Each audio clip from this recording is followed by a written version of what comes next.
Hello and welcome to the Hoof GP. Today we're picking up Charles, whoever Charles is. Anyway, he's about to go on a hoof trimming adventure and we are going to be looking at a lot of front feet. Guys, if you haven't already hit the subscribe button and you've watched 2 or 3 of my videos, then you might as well do it right now and you'll get a notification every time I upload. On with the video, guys!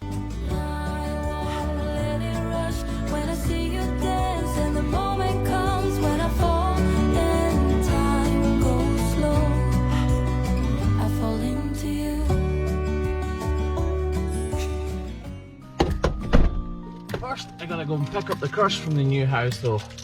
Still haven't seen a sunrise from there yet. Can't wait. This coffee is so good.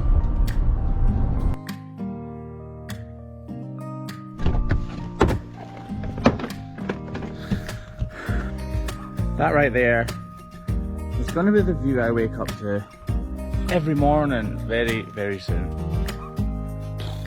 Blows you away. Here's a tip: when your key fob battery is dead, look, my battery is dead, pull the key fob up and haha, let's go. Bin lorry literally parks my way every single day. Doesn't even matter where I am or what time I am, it finds a way to park in my way. I'm not actually sure what this guy looks like, so hopefully just some random stranger doesn't jump in with me. Craig's gonna be relegated to the back as well. You'll not like it. You alright? How's it going? Fine, thank you. You good? What's this? Backseat driver today? It is cold this morning. Charlie is 18 years old. He works at a big farm near here, milking about 1,300 cows, I think. He's done a tiny bit of foot trimming before, but we're going to try and get him up to speed so that he can start doing a few himself and build up his confidence. But first we got to clean this area.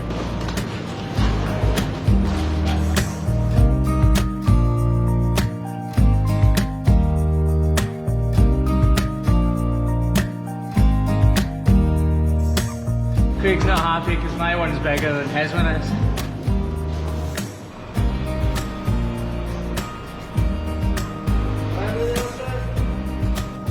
Although Charlie's done a bit of hoof trimming in the past, it's absolutely essential that we run through some health and safety, especially where the grinder's concerned. And once we've gone over everything that could be a hazard, I get on with the task of trimming and Charlie watches. I trim the first few cows purely by myself, with Charlie looking onwards and asking all of the right questions. We're still here, flipping coins about what's to come. It starts getting cold, and we don't know anyway. We try to understand how it all started to go wrong, but the sea is way too deep. Yeah, it's deeper than we could ever go, honey. We have to be together here in the stormy weather.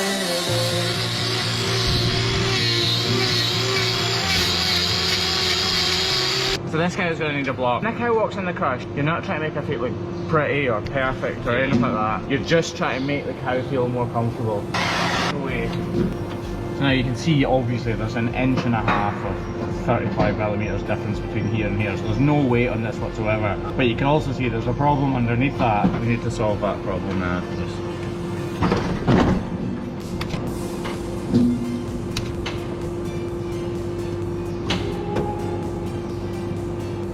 Extremely tough horn. You can see the difference on this side. See, it's smooth, Yeah. and you can see that the crack goes that way. So you don't trim this side, obviously.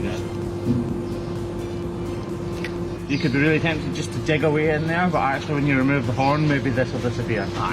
It's not gonna. It's not gonna. But sometimes it would.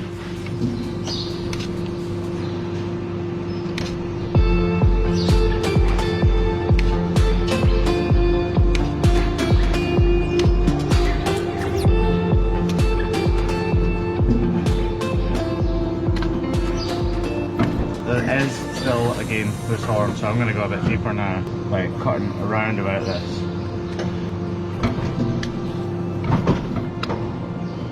The brown bit? Yeah. So there's no dermatitis on this, so we don't need to wrap it or anything. It's not majorly open. So a bit of iodine is just going to dry it up, it'll stop it leaking and it'll stop any bacteria getting in. Genuinely, she's going to feel miles better. Yeah. And then feel that glue, that's how hard it should be. It should be totally solid. If there's any squeeze, then it's not ready. So because Charlie's not really trimmed many cows' feet before, I am trimming these cows myself and explaining exactly what we're doing. And then when it comes to a cow that's got a really big foot, he can have it go with the grinder because it's going to be completely safe for the cow, because he can't possibly go too far, because I'll be stood right next to him and we'll stop him before the end of the trim and then I'll finish it off. So this cow has a heel ulcer. So Craig's got this block stuck on here, and this is probably going to be a sole ulcer. So now we've got that on, we're going to remove all of this crappy non-attached horn. Unattached, not non-attached. If you come around this side, you'll see better. So again, we're going to take as little away as we can, but everything that is unattached. Or non-attached, if you want to use that word from now on. And you'll see this horn is really easy to cut. Look, these knives are really sharp, but this outer wall horn is really, really hard. Like, that's the same with every cow. Yeah. So taking away these edges and thinning out the edges is called debriding, and it's really essentially to kind of thin out the edges so that it doesn't just come to a sharp point. Yeah. Because as the new horn grows in the corium, which is the bit that grows the horn, is trying to heal it, the sharp edges will keep insulting it. See, so although this is coming all the way up and it looks quite extreme, we need to remove it, otherwise it won't heal.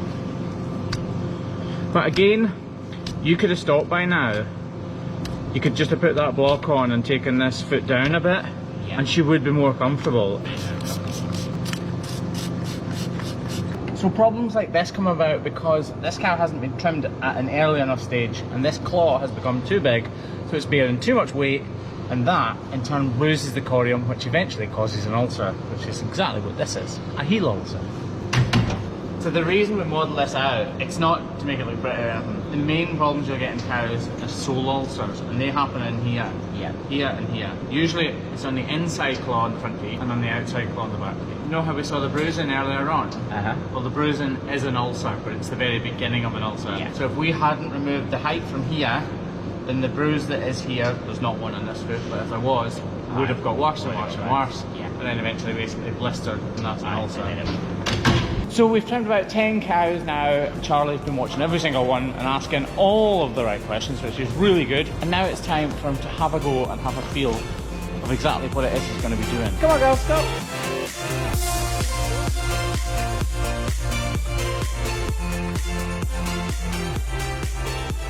We've also got a lot of cows to do today, so we need to be very wary that we do it in as timely a fashion as possible, because it's really important for the farmer that these cows get straight back to their cubicles and back to the feed fence as soon as possible.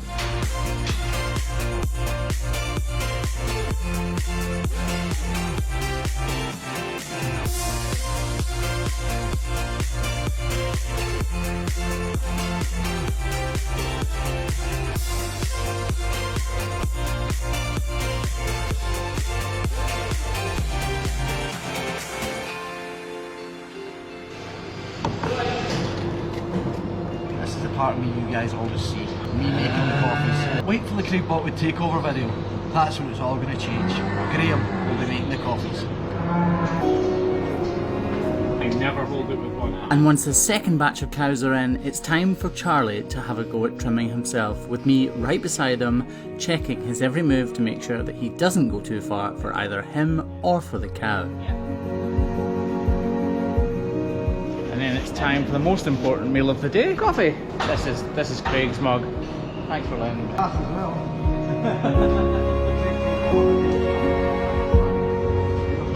So here's a foot I started trimming, and to get Charlie used to the feel of the grinder, he can really kind of go to town on this because it really is big. So what I've done is I've trimmed this claw back to the right length and the right height, and now Charlie has to replicate that on this foot here.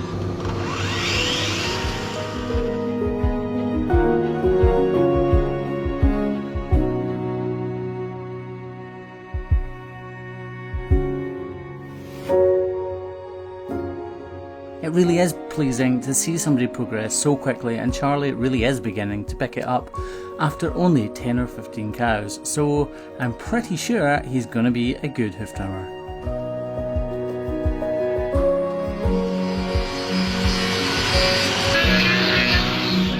Even with his confidence growing though, this foot presents a real challenge, so once Charlie gets close to the end product, I take over to make sure that he doesn't go too far at all, and the cow definitely gets the best treatment possible.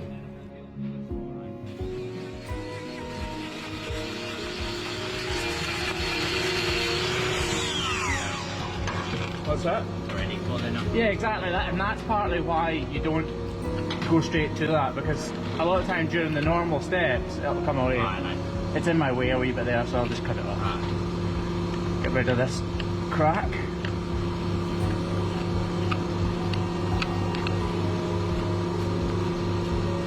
Right, now that's done, we're going to get rid of any loose horn. So up here's all loose.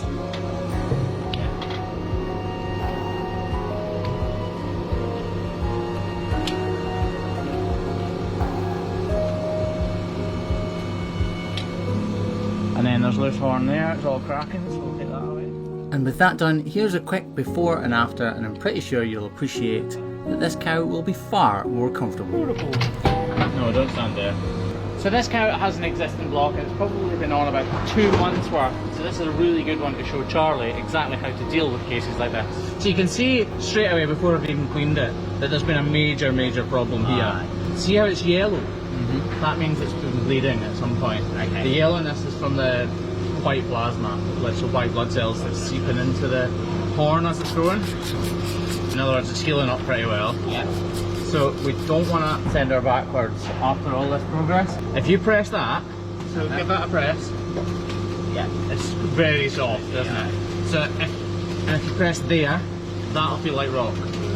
So there is like no depth of horn here whatsoever. But at the same time, we need to make sure that there's no cracking horn, because that cracking horn will develop into a problem again, and she won't completely heal. So I'm going to take away all the dirt around a bit here. Straight away I'm thinking, you actually see the epidermis of that spray that we've used last time. You see it. Now there's a high ridge round here, so we're going to try and get rid of that ridge and just make sure that none of this is starting to crack, but we'll do it as gently as possible. So I'm going to smooth out these.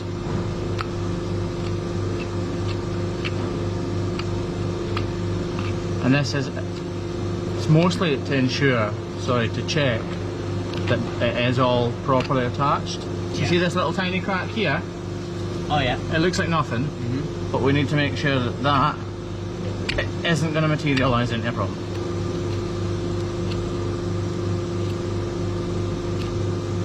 See how it's completely faded out? There's no indentation or anything like that.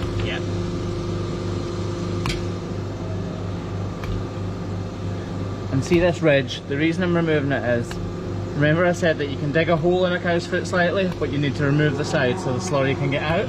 Well, the side of this is impacting the slurry, which could start to creep up the inside wall of the cow's foot. Because so see how it's fading away to nothing now? Cool that, isn't it? How it's healed though? We finished the day off with Charlie doing a few back feet and getting any last questions in before the day finishes, and today has been a good day. I take my customers' employees along for the ride fairly regularly, and it's not something we charge for, it's something I truly believe in, working together to give these cows the best possible hoof care. This is not like a proper hoof trimming course or anything like that, it's not even a proper training day. This is more of a ride along for Charlie.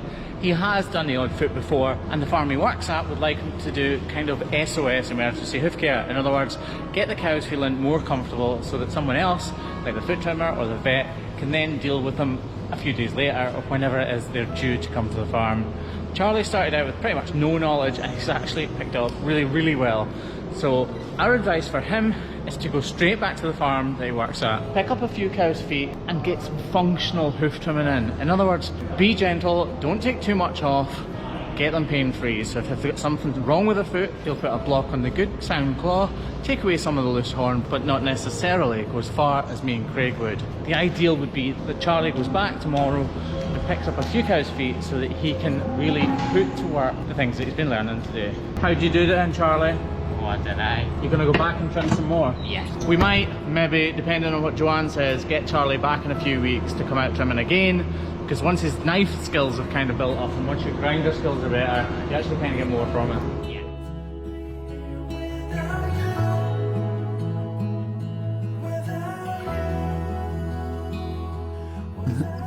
And I'm such a thoughtful and kind person, I even let Charlie clean the crush.